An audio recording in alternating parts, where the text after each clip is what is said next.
Next image we're going to open, we're going to look at something new in Photoshop CS5. So if anyone using something before CS5, I'm sorry, but you're not going to be able to do this. So I'm just going to go File, Open, and there's that shortcut again. Click that, and once again I'll browse to the desktop there, and there's my samples folder. If you've done my course, you'll have these samples. If not, that's a bit unfortunate, but you can find any image to do this on. What we're going to do here is open up this one, Runner, which is really nice. It's a nice image, and as you can see, it's quite nicely composed. You see here, I'm going to get rid of these rulers because they bug me when I'm looking at a picture. So Command R is the rulers, so I'll get rid of them, and I'll just drag the edges of this out a wee bit so we can see the whole thing. Nice picture. I like the fact that you've sort of captured you know, some fun, which is nice. But one thing that is sort of breaking up the picture a wee bit is the fact that there's this person in here who shouldn't have been there. What are they doing there? I wanted this.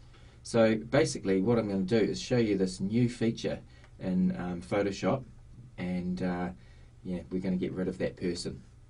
So the way we do that, first of all, this is kind of a recap. We have to make a wee selection around that person. So what I'm going to do is just use the lasso tool because it's just as easy as anything, and you don't even have to be particularly careful about this. So I'm just going to go there like that. I won't bother with the shadow, but you could probably do the shadow as well. And I'm just going to click around there like that. And yeah, bit of a steady hand, but nothing too severe there. Made the selection, nicely selected. And what I'm going to do is simply hit delete. Okay, and if I hit delete, it says this. Now we did delete before, we did it before to get rid of the background, and you may find that when you go to do this, if it's set to background color and it's on black, it goes bang like that, and you've got that really hasn't enhanced the photo very much, has it? So that's not what we want. So I'm going to go Command Z there and get her back. This time I'm going to hit delete, and now that I've set it up to the background color, that's what it's going to do. But what I'm going to do is go to this thing called Content Aware, and I'll go OK, and watch what happens. Bang, look at that. Deselected there, and my goodness, it's made a big difference to that photo, and it did it so easily. It's kind of a little bit scary that it can do stuff that easily.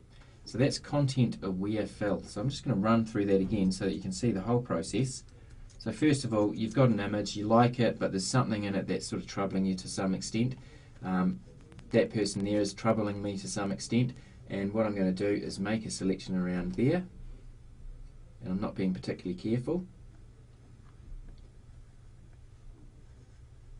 And around we go, and that's all good.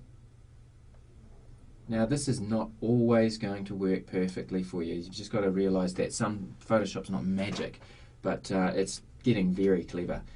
Okay, so we've made the selection, and the only other thing now is to hit delete, and it has a wee think about it once you go OK. So it's on Content Aware, just make sure it is Content Aware, and go OK, and we're done. Nice, look at that. Quite amazing that a piece of software can actually do that. And you wouldn't question it initially. You can see you've got this random shadow, but you don't even know what that is with the person not being there.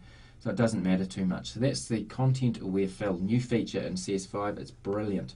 And just before we get off these tools, I'm just going to show you one that I like in here that relates to this image as well.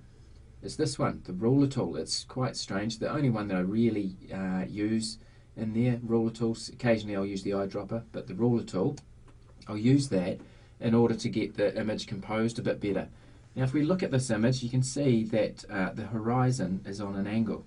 That's because the person taking the photograph held the camera at an angle that was going to capture the child or whatever, but essentially the horizon's out. That might not trouble you, it doesn't trouble me, but if it did, then this is how you fix it. The ruler tool's great. Basically I can click that and follow the line of that horizon up like that, and in CS5 it's done this really cool trick where if you look up in the control panel for that, it gives you the X and Y dimensions and stuff like that. But the thing that I really like is this thing, straighten. And if you go straighten, it goes bang. And now you've got a straight horizon, and the whole thing's a wee bit better. It's just amazing. So there's some really cool little features in there. You could do that in CS4, but there was a bit more of a rigmarole. So I'll just go Command Z on that, and Command Z again, and I'll run you through that one again. So basically, get the ruler tool, there it is there. Choose something that you want to be straight, and really I think the horizon is the best place to start here, because you want the horizon to be straight. Let it go, and then go up to your control panel, look for straighten, click it, has a wee thing, and there you go, straight horizon. And now that image is looking good. We got rid of the thing that was sort of bugging me, and yeah, we're away.